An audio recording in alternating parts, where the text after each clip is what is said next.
Good morning, everyone, and welcome to today's webinar, A Roadmap to Successful Transactions with Rama Beerfas. Today, you are listening using your computer speaker system by default. You'll have the opportunity to submit questions to Rama by typing them into the questions pane on the control panel. You may send in your questions at any time. Rama will address these throughout the presentation. Rama Beerfas MAS CTSM is the Chief Solution Specialist of Lev Promotions, a promotional marketing consultancy company founded in 2002. Lev Promotions' three areas of expertise are in the promotional products, trade show marketing, and event marketing. He works with clients to recommend products and services that are relevant to client branding, goals, and target marketing demographics, while meddling with the client's overall marketing, message, and tactics. He calls this creating strategic memorability. Rama's professional background includes extensive work in retail, banking, hospitality management, and the non-for-profit sector. He earned a BA in Spanish from Cal State Northridge and a BA in Hospitality Management for UNLV. He earned her MAS, Master Advertising Specialist certification from PPAI in 2017. In 2019, she completed the requirements for and was awarded her CTSM, Certified Trade Show Marketer, designation from Exhibitor. Born on the East Coast, growing up in the San Fernando Valley of LA and living in Las Vegas for 1.5 years, Rama has been in San Diego since 1989. Married to Ken Beerfas since 1990, she is the proud mother of Hannah, age 20, and Danielle, age 15. I will now hand this over to Rama. Well, hello, everybody. It's evening for me here because I'm coming to you from San Diego, but I think that makes it about 10 o'clock in the morning your time, more or less, depending on your time zone. So welcome. Thank you for joining me. And let's hope that we can present something that will make your transactions not just smoother, but more successful in dealing not only with your clients, but with your suppliers as well. I know that there's going to be some differences in the way business is done in Australia versus here in the United States. So forgive me if I use some terms perhaps that you're not as familiar with, or some companies that we work with that I thought were worldwide, but who knows. So without further ado, let's jump on in and let's talk about what makes a successful transaction. Let's hope that there we go. Okay, so first we're going to start with some comments and disclaimers, because the most common feedback that I get is that it's a system that I have and I do it on paper with pen, but it's really a system that's designed to work no matter what you're working in. So if you have a CRM or you have some sort of a project management system, there is no reason that you can't take my pen and paper system and adapt it to a format that will work for you, whether you're one person or 100 people in your company or somewhere in between, or more than that even. The other thing is I'm going to show you the steps that I use. I have customized the system. I've been in business over 18 years. About once every year to year and a half, I actually go in and make a few changes.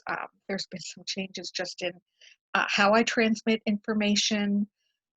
When I first got into business, most of us were still faxing information to suppliers and clients. Now we're emailing everything or working directly through FTP sites on supplier websites. So things have changed, and that has also caused changes in my system. Customize the system that you choose so that it works for you. If there are steps you don't need, take them out. If there are additional steps that you need, perhaps because you have a larger staff than I do, add them in. And if something just doesn't make sense to you, maybe it's not something you need at all.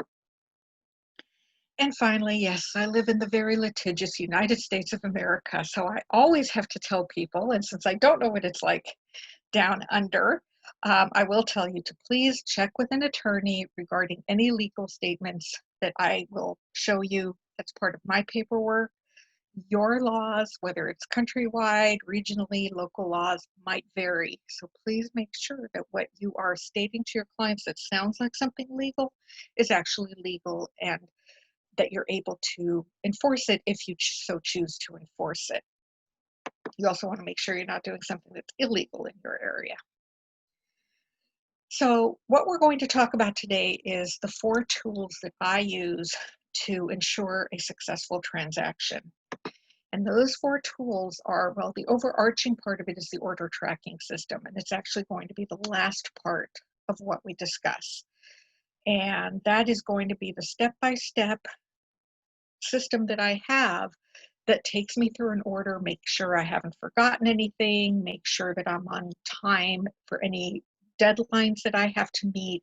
It keeps me on track to make sure that that order is processed in a way that doesn't require rush fees, makes sure that it wasn't overlooked on the supplier end, and it helps me make sure that my client got what they wanted and that they are satisfied.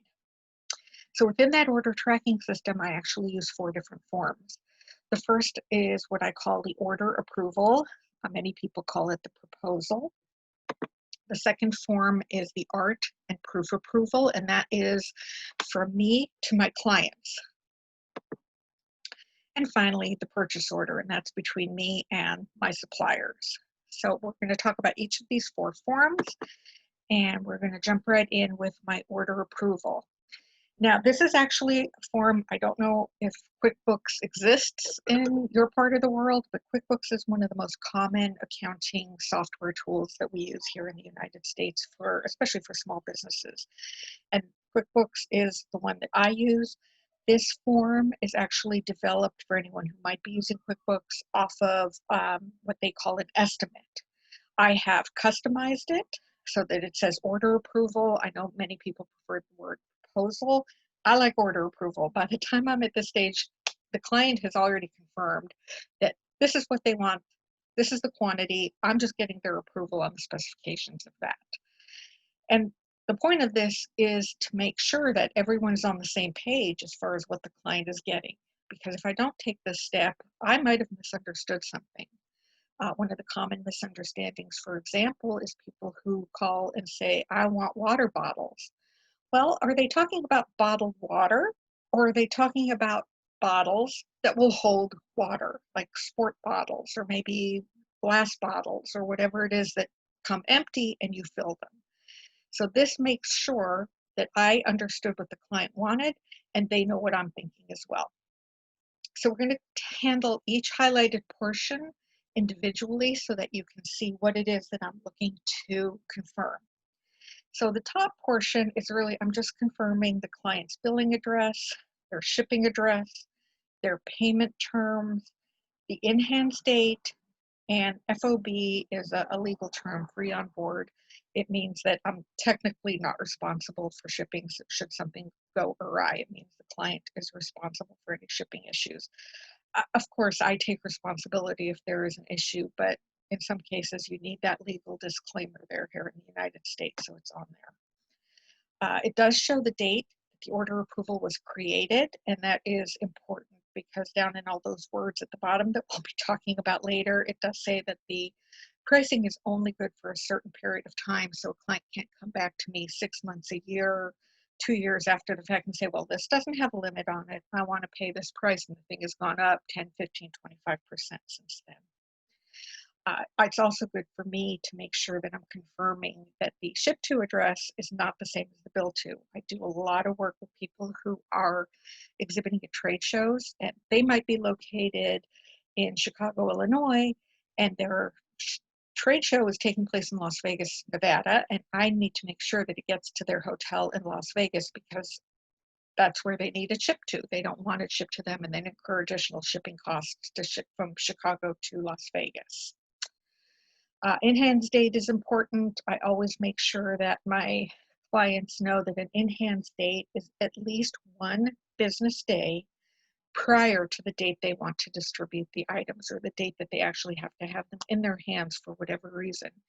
Because if your in-hand date is the same date you actually need them in your hands and the delivery guy doesn't get there till 3 o'clock, 4 o'clock, 5 o'clock in the afternoon and you've missed the window of when they actually needed them by, you're out of luck. So it should always be a minimum of 1 business day prior to the date they actually need them in their hands.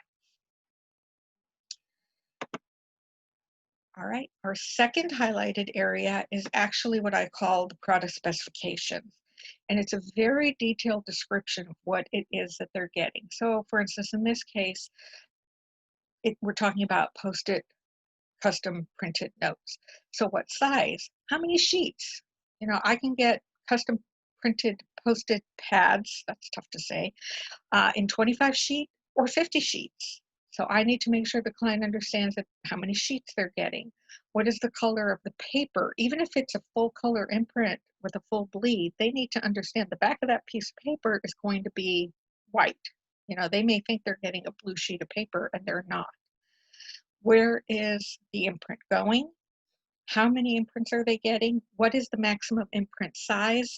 That helps me with clients who think that they can put their entire mission statement and every last bit of contact information and their entire board of directors onto a pen. So if they know what the imprint size is, it helps them visualize how much space we actually have to work with. The number of imprint colors we have available to work with, or that they're paying for if they're paying additional.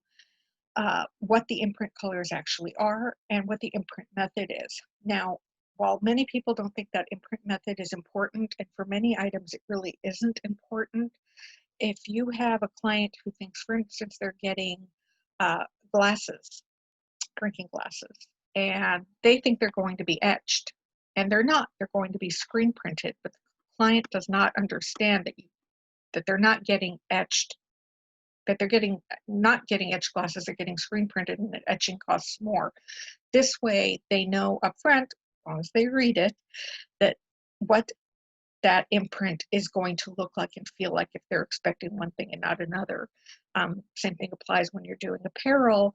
Are you screen printing it? Are you heat pressing it? Or are you doing embroidery? Client needs to make sure they know what they're getting and what you're expecting to provide them. If you break out setup fees, which I actually don't do anymore, but I have it up here, you want to break out all the different fees. I actually quote estimated shipping up front. I use my supplier's shipping quotes, or I go directly, I use UPS, so I go directly to the UPS website to find out. I'm usually pretty accurate, but it does say that it's estimated, and my clients know if I really guessed wrong for some reason, they will be billed after the fact for the additional shipping, or if I'm way over, I will refund that money for them. So all the different things that you're going to charge for, whether you break them all out or you put them all into one line item, that's what they want to see. That's what I have here. So there's full clarification on what it is that they're getting, and especially with additional fees, what it is they're paying additionally for. That also helps when they're going to an online site and kind of shopping you a little bit.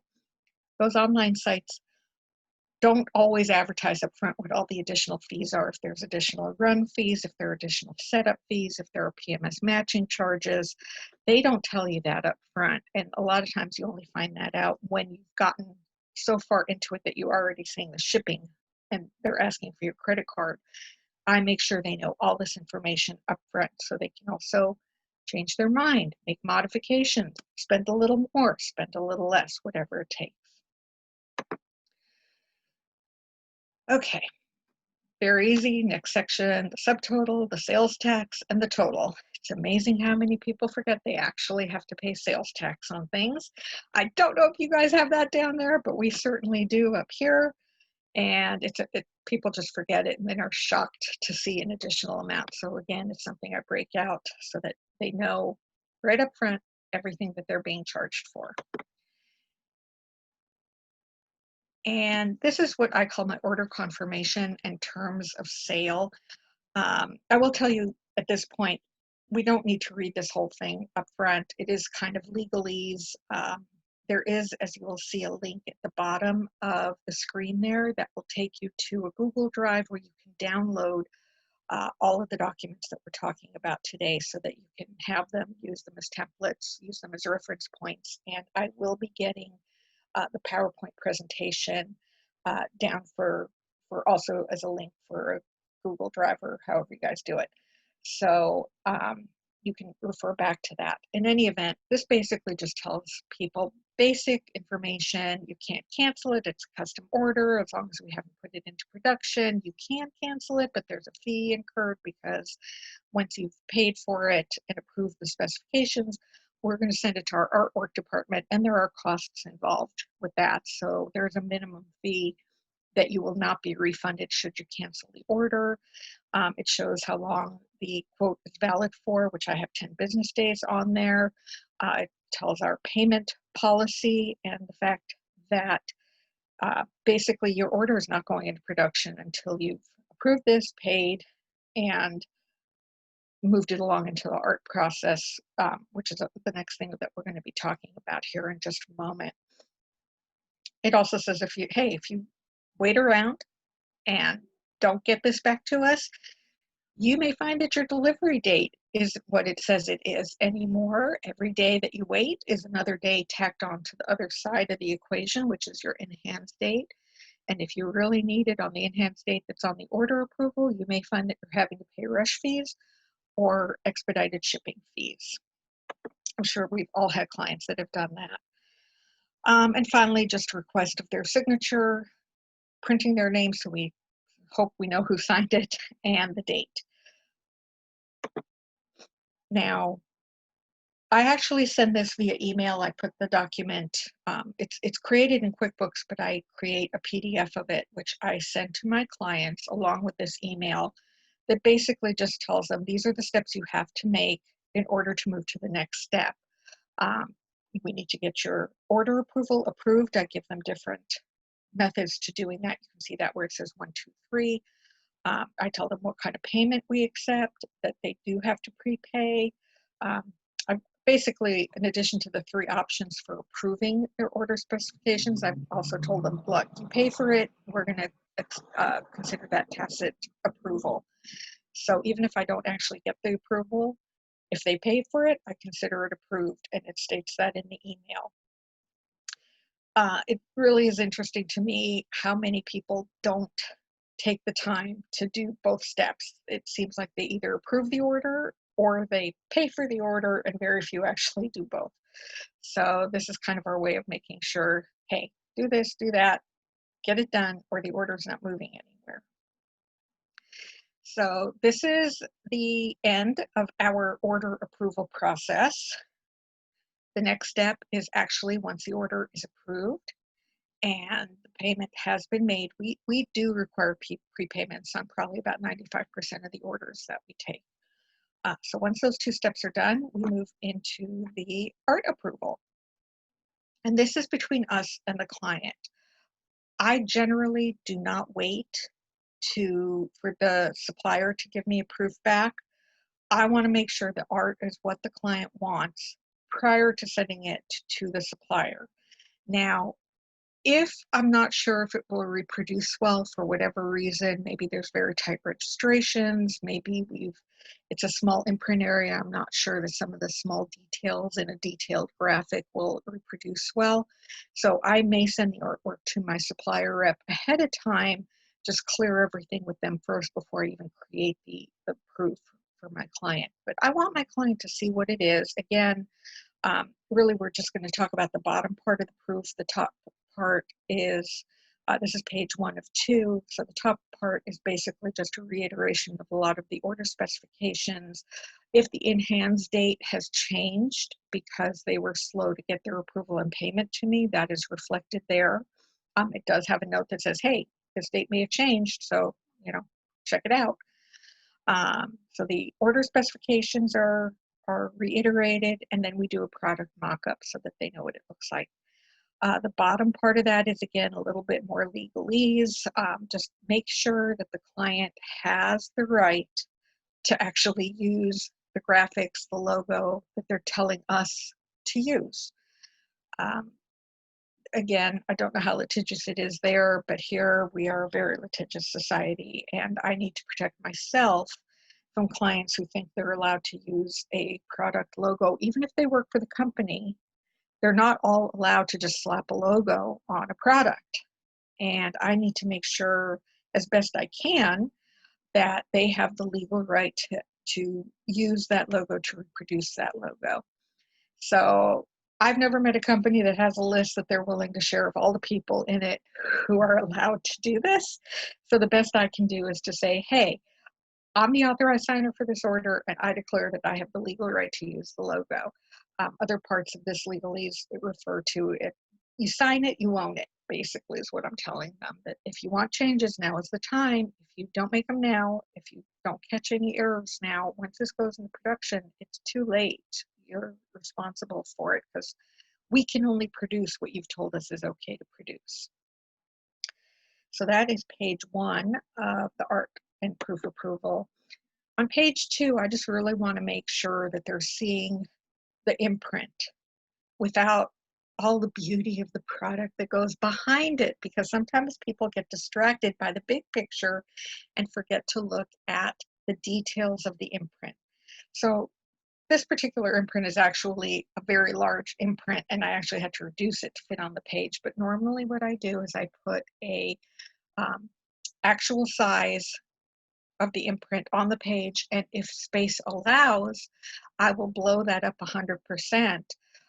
With the notification that it was enlarged 100% to show detail. And that means that they're, someone's like me and over 50 and needing reading glasses. I'm giving them the opportunity to not put on their reading glasses and still check that the numbers in it are all correct, that their URL is correct, that all the details, the little nitty-gritties of their imprint are all correct. The wording is really the same wording I use on page 1. It just applies to what comes above that wording. So we're confirming the acceptance of the art layout, the spelling, and other information specific to the imprint itself. Now, this also goes to the client with an email similar to what I sent with the order approval. We accept approvals for the artwork 3 different ways, and we make it very clear that we will not put this order into production until we've received their approval.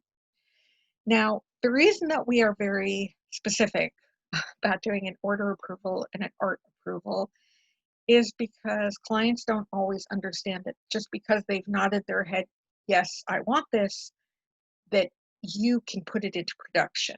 So having these steps increases communication, decreases the risk that someone misunderstood something along the way, be it from imprint color to number of imprint colors to where on the product the imprint was going to be, to what actual product you're selling them. There's promotional products have so many moving parts to them that when you can't put as many of them on paper, and I know no one reads, but once you've got it on paper, the likelihood is better that they'll at least scan it and hopefully something will pop out if it's not correct. If not, you've got a signature, and if something goes wrong, you have options on how to handle it, but at least you've done your due diligence and you can show that client that you've done your due diligence. So that's what all this rigmarole is about. It's really about creating a better, smoother relationship with your client. I know it seems like there's a lot of steps. I know some people push back on some of those steps. That's fine.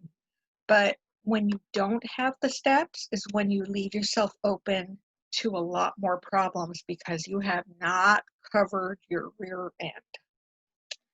All right, with that, we are going to move into tool number 3, which is the purchase order. And this is the document between us and our supplier placing the order that you saw from the order approval. And this document is, at least again in the United States, a binding contract. So when you put a purchase order in, it really is the contract between you and the supplier for what it is that you're requesting.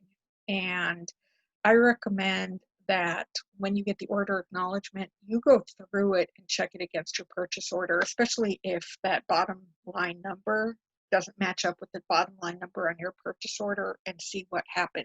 Check the ship dates, check the in-hand dates, check how they're planning to ship it to you, because all of those things can affect the price you're going to pay and may not or may be able to pass back to your client if there are additional charges. So again, let's start at the top. This is a document that I have created. Oh, by the way, the art approval, that's a document I created in CorelDRAW. The purchase order, again, is created in my accounting program, which is QuickBooks, and that is a purchase order. Didn't change the name on that one. You will see the top portion basically stipulates which supplier I'm sending this to. If you've had a crazy day, like I have every so often, you'll type in one supplier, the correct supplier, and then end up sending it to the wrong supplier or vice versa. And having that vendor name on there, your supplier name on there, really helps make sure that the PO got to the right place. I verify the ship to address, which should have been provided to the client, or by the client to me, my terms with the supplier, the date I want it shipped, the in-hands date, and how I want it shipped. Now, some people don't either put a ship date or an in-hands date and don't do both. And some don't even say how you want it shipped, which I actually have my account number under Ship Via on the bottom. When we get further down, you'll see that I specify how I want it shipped. So the reason you want to put both a ship date and an in-hands date is so the supplier is very clear that you want it shipped on a particular date because you want it shipped, let's say ground, and you know that that's going to take longer, but your in-hands date is a week later. Will that ship date give you enough time to get it there by your in-hands date if you're shipping ground? Your supplier will know that as soon as they get the purchase order. If they don't know the in-hands date and they ship it out and you weren't clear about how you wanted it shipped, who knows how they're going to ship it. They may decide to ship it next day and charge you an arm and a leg just because they decided you needed the next day. If you don't specify your in-hands date, they may not take the ship date all that seriously because they just assume it'll be good whenever they get there. If you have a firm in-hands date and you don't specify when you want it shipped, you may end up having it shipped the night before and sent overnight just because their production line was slow, something happened, and they didn't bother to tell you. So having those two items of information on there, coupled with how the method you want it shipped, whether it's ground, 3-day, 2-day, whatever it is, will ensure that you spend the most reasonable amount of money on shipping and still get it there in time. It also lets your supplier know if there's any kind of an issue. If your ship date is 4 days from now and it's a 6-day production time, they can get on the phone with you immediately and say, look, we can get it out in 3 days, but you need to pay a rush fee to get it done. Or you can do it 6 days, you don't pay the rush fee, but then you have to pay an expedited shipping fee. So this is something that I am a little bit rabid about because I know sometimes suppliers play with their production lines, and if they don't know all the information, you didn't specify it up front, you may end up paying a lot more money, or your client may not get their item on time. So to me, that's vital information. All right, the second one is, again, basically just going back to the order specifications. So what you'll see here is the item number. Now, I don't know if you noticed, I didn't have the item number on the order approval. It's just one way that I don't hide stuff from my clients, but I also don't hand them everything on a silver platter so they can shop me. So I do not give them the item number for things. Here, of course, it's going to the supplier. I want to make sure that they have the right item number, product description, because I want to make sure that the item number and the product description actually match up. Again, all the product specifications are there so they know what it is, what color I need, where's the imprint going, especially if there are multiple locations for an imprint, how many imprints, what I think the maximum imprint size is. Sometimes it's different. They didn't update a website or they've changed their machinery and it's different now. So they see what I based my information on. They can get back to me if there's an issue, what imprint colors there are, how many imprint colors, how it's being imprinted. Again, this is a pad folio. Sometimes pad folios are screen printed, sometimes they're debossed. And if there's any special packaging that we need for it, gift boxes or anything like that.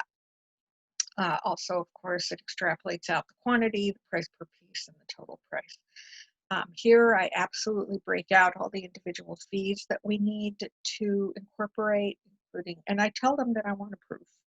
If I have to pay for it or not, I always ask for proof from my supplier, even on reorders. So the only time I don't ask for proof is if it's a rush job and they tell me you can't get a proof on a rush job. Then I hold my breath and hope for the best. But otherwise, to me, a proof is critical. I want to see that the supplier got my artwork, that it wasn't corrupted. I've had that happen where the file was somehow corrupted and it was a 2-color imprint on a table drape and the imprint colors got reversed.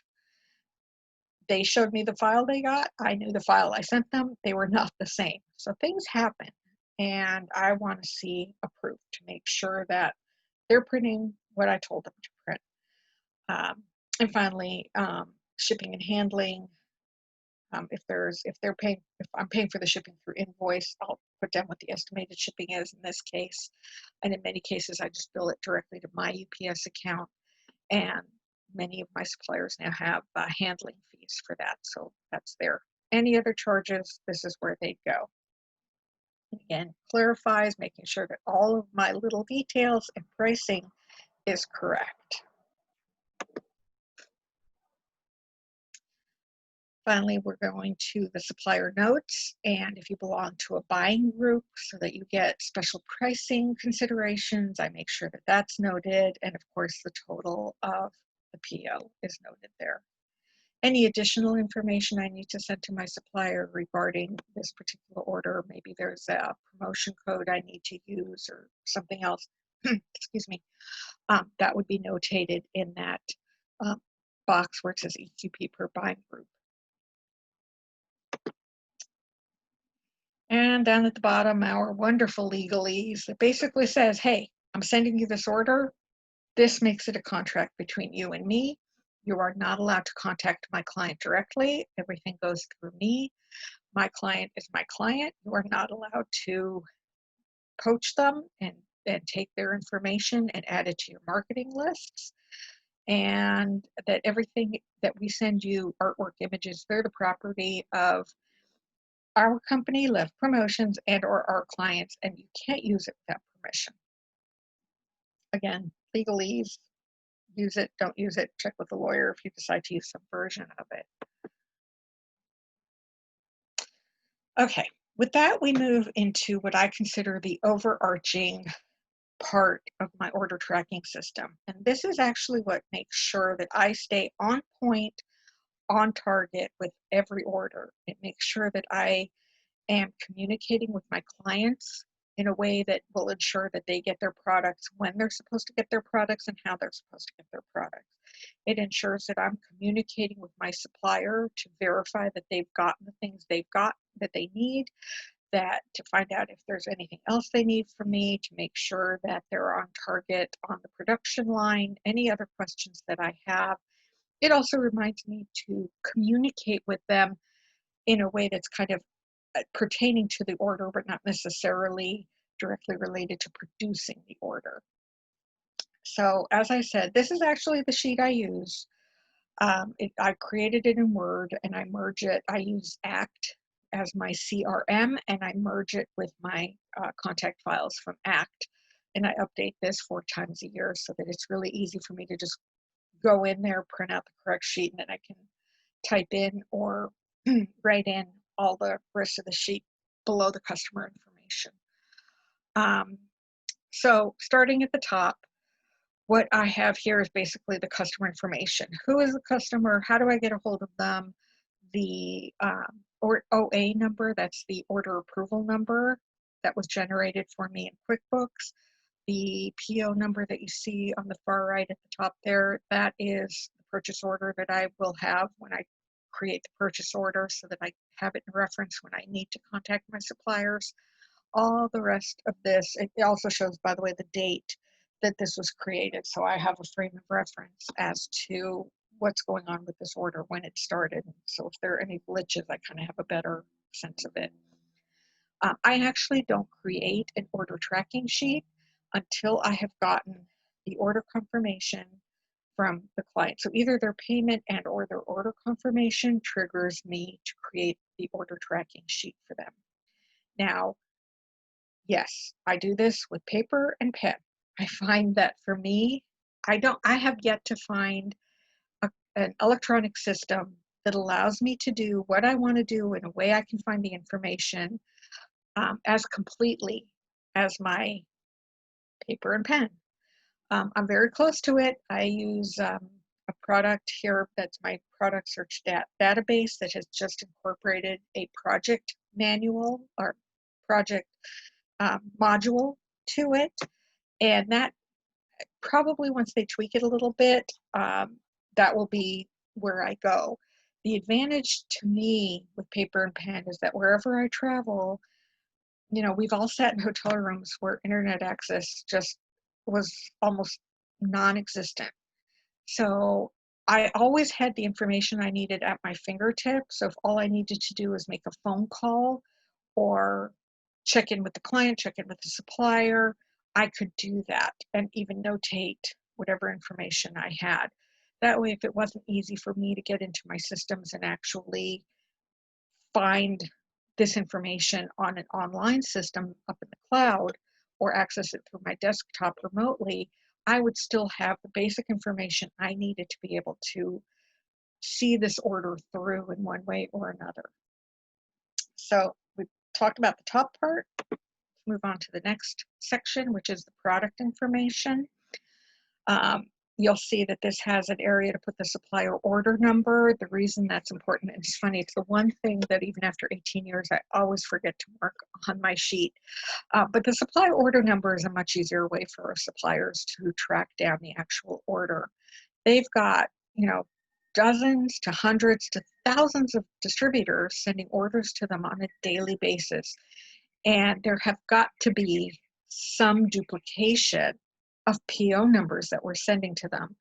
So by being able to reference their unique supplier order number, it's often easier for them to track down an order than to try to find the PO number and the company name so that they can cross-reference and make sure that they come up with the right order.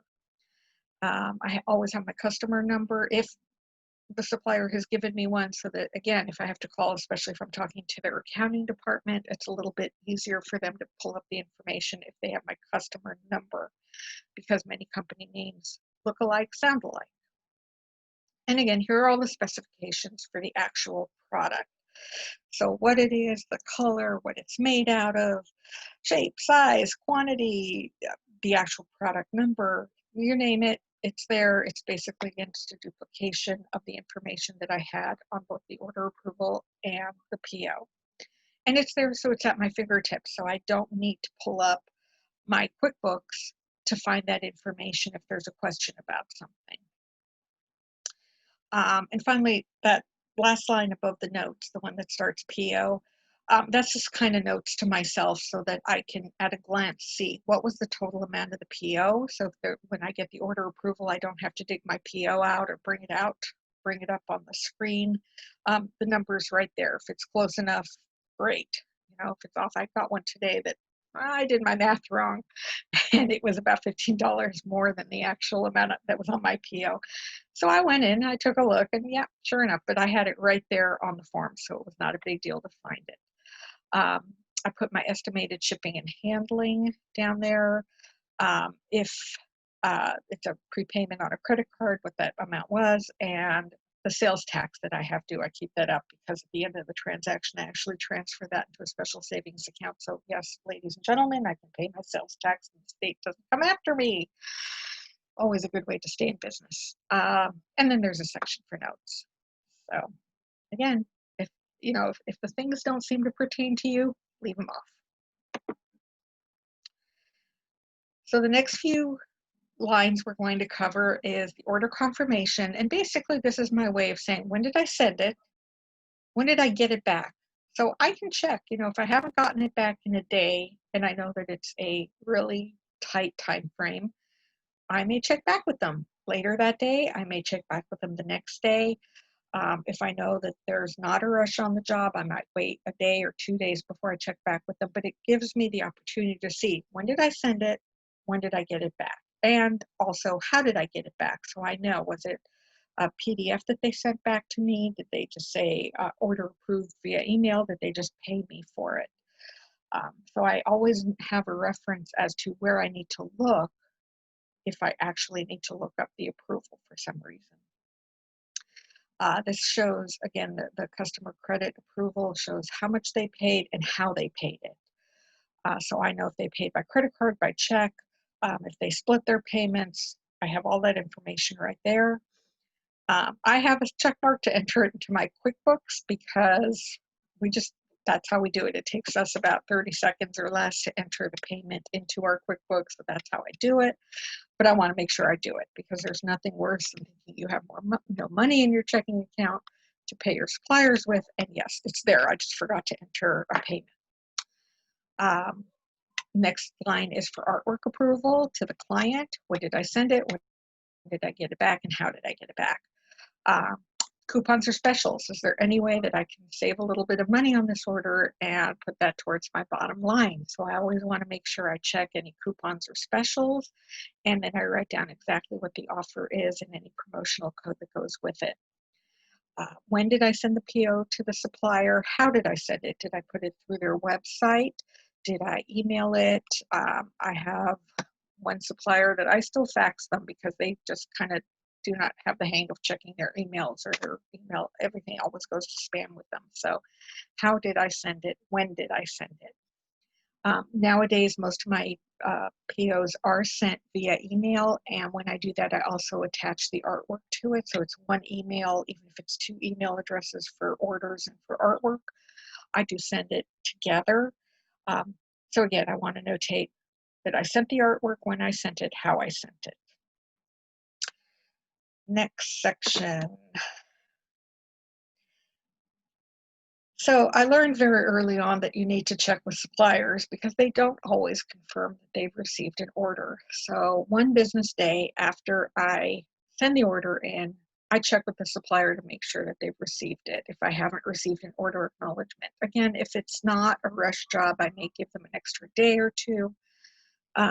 I also know that some suppliers standardly take 3 days for whatever reason to enter their POs into the system. So I get an order acknowledgement, so I might wait those 3 days before I call them if it's not an urgent order.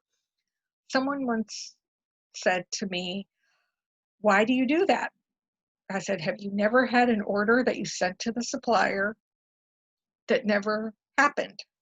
The ship date came and went, you never heard from them, you finally called them. They had no clue that you had sent them an order."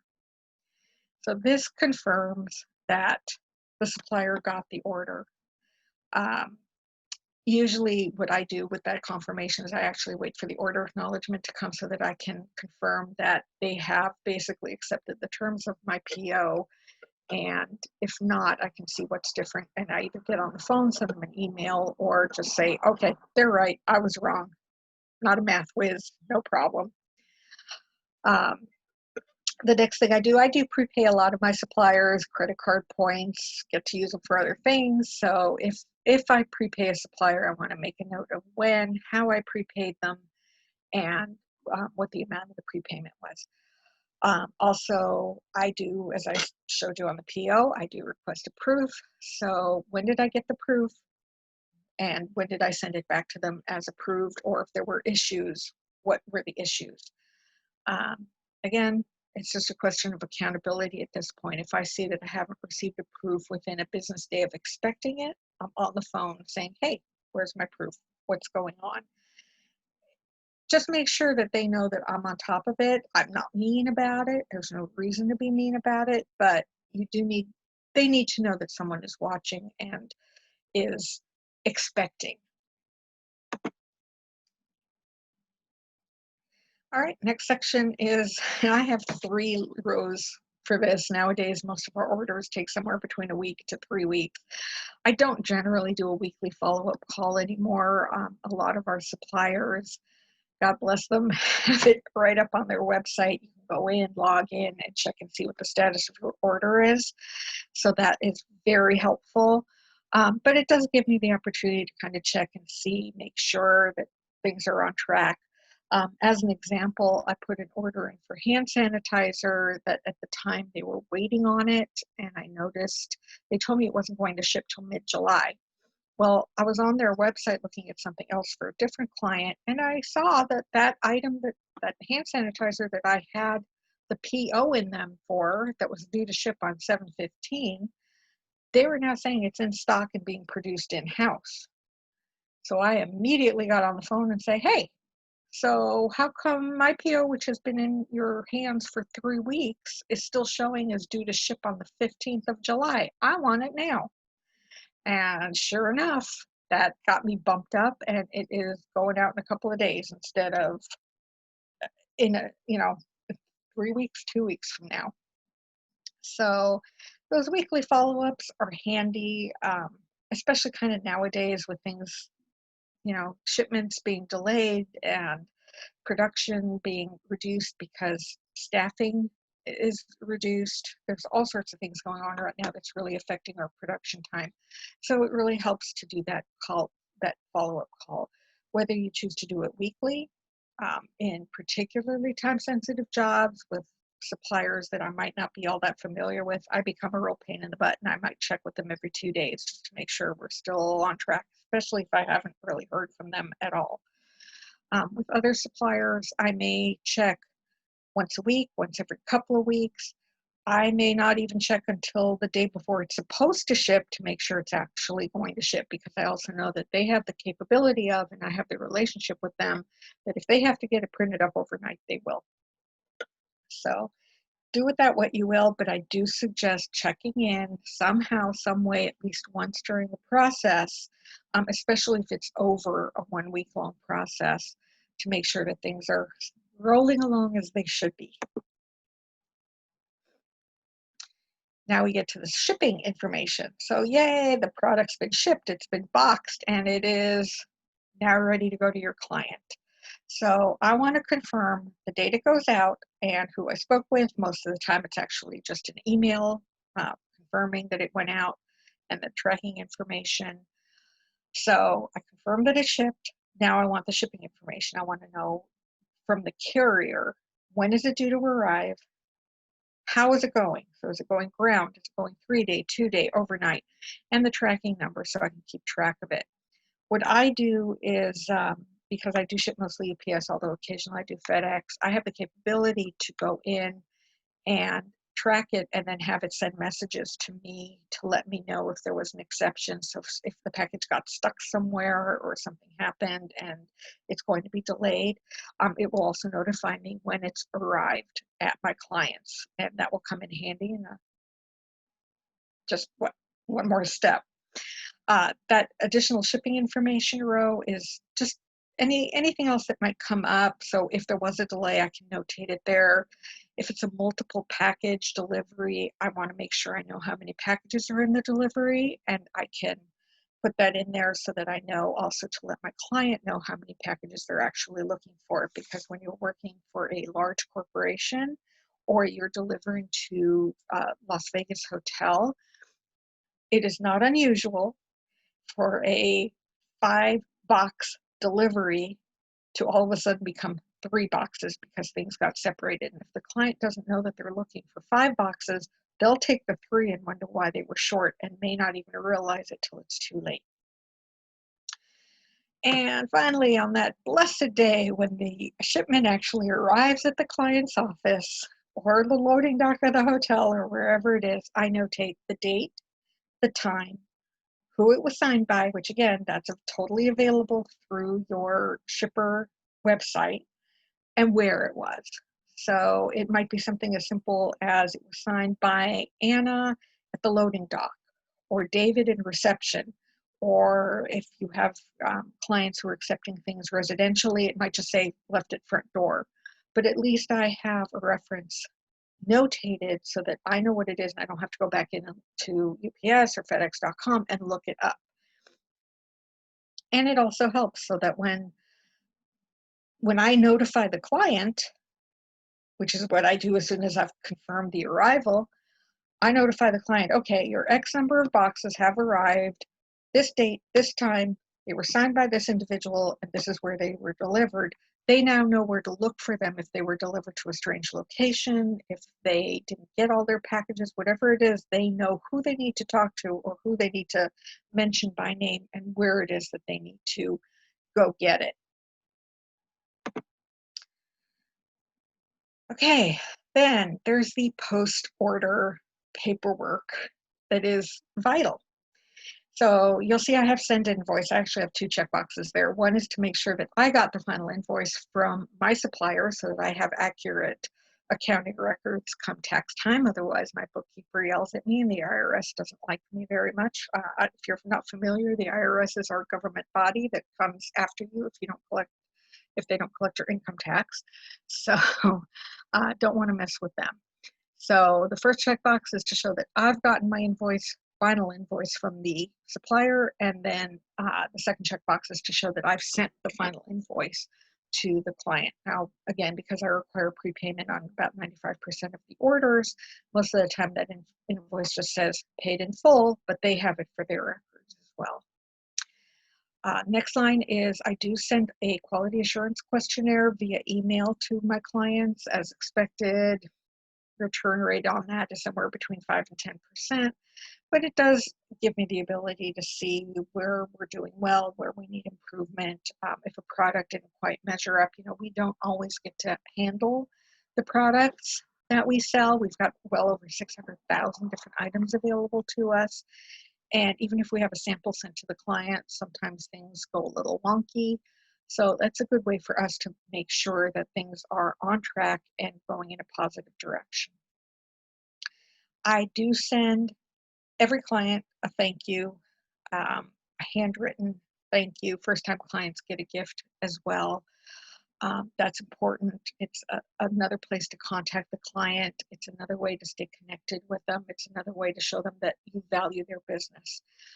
For some clients, whoever sent me the business does get a referral fee. So I also have the two check boxes there for that. Make sure I get that referral fee out and keep those referrals coming to me. There are many transactions that we have with suppliers that we don't have a specific name on the other end to attach it to a customer service rep or anyone else. So in that case, of course, I don't send a thank you. But when I've had a specific person that I've dealt with all the way through the order, I send them a thank you note, particularly if there was something wonky about the order, if they somehow expedited something or just pulled off an impossible thing for me to get the thing done or to get product that they weren't sure they could get in time. Absolutely, they get a handwritten thank you note that they can post on their wall, share with their staff, share with their managers, do whatever they want with. In the product research application that I use, we have the opportunity to rate our suppliers. I think this is a very important step. It's one too many distributors don't take. So if you're working in a system that allows you to rate the supplier, please do it, because many of us choose which suppliers to work with, especially when we're new in the business and don't have established relationships, based on what other distributors' experiences have been. And this is how we see that through the ratings that they get. If the product that they ordered was for a particular event, I will do a follow-up a day to 3 days after that event to see how was the item received.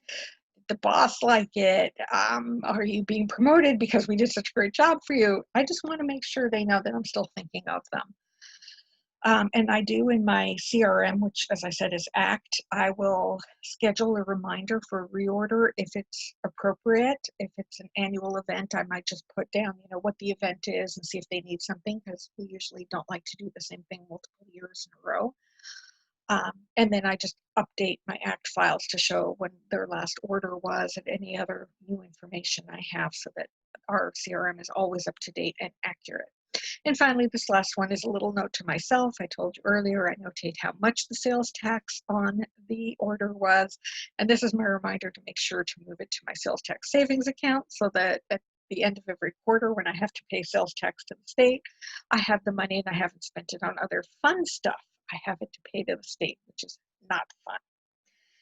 So this is my system in full. what it does is it ensures that I am constantly communicating when I need to be with my client, with my supplier, and that I am establishing relationships, because I will tell you, I know that we all understand how important our client relationships are, but it's equally as important to have good relationships with our suppliers, because when we are in a bind, when things do go sideways on us, when we need miracles to happen, if you don't have those relationships with your suppliers, those things are not going to happen for you.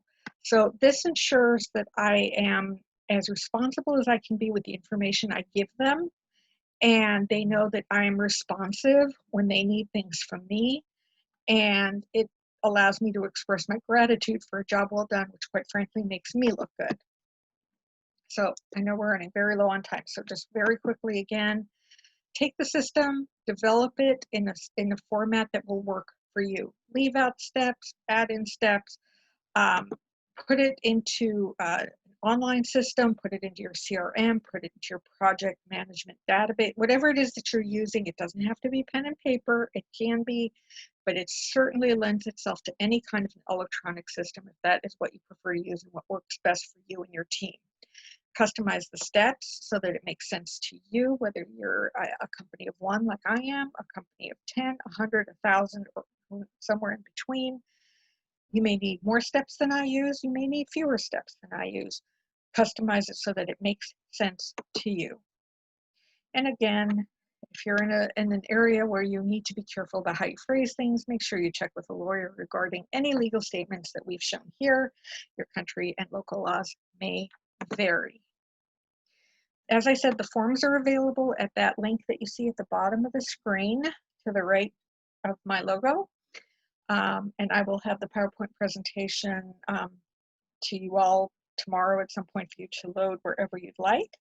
And this is actually my system in action. I don't think you can see it. It's actually right behind me here. But that's my clipboards. I have one clipboard for every day of the week and my sheets on it, and I check it and I move the sheets to the appropriate next day of the week that they need my attention. And that's it in action. And I can take it with me, well, not the whole thing, but I can take a clipboard of paper with me no matter where I am, where I go, doesn't matter. Don't need any kind of internet to make sure that I stay on top of my orders. If you would like to get a hold of me, this is how you do it. So I appreciate you all spending your morning with me. I think it's morning there. And I am available to answer questions now, or if you'd like to shoot me an email, I am available to answer questions as best I can after the fact. Thank you, Rama. That was a fantastic presentation. Thank you. I'm losing my voice. It's the end of the day. Oh, well, thank you for obviously taking the time out of your evening for us. As Rama mentioned, if you'd like to send her an email, her email address is on the screen, rama@levpromotions.com. Tomorrow you will receive an email with today's recording along with the PowerPoint presentation. So on behalf of Rama and APPA, thank you for all our participants for joining us today, and I hope you all have a great afternoon. And for you, Rama, I hope you have a great evening. Thank you, everyone. Bye. Thank you once again.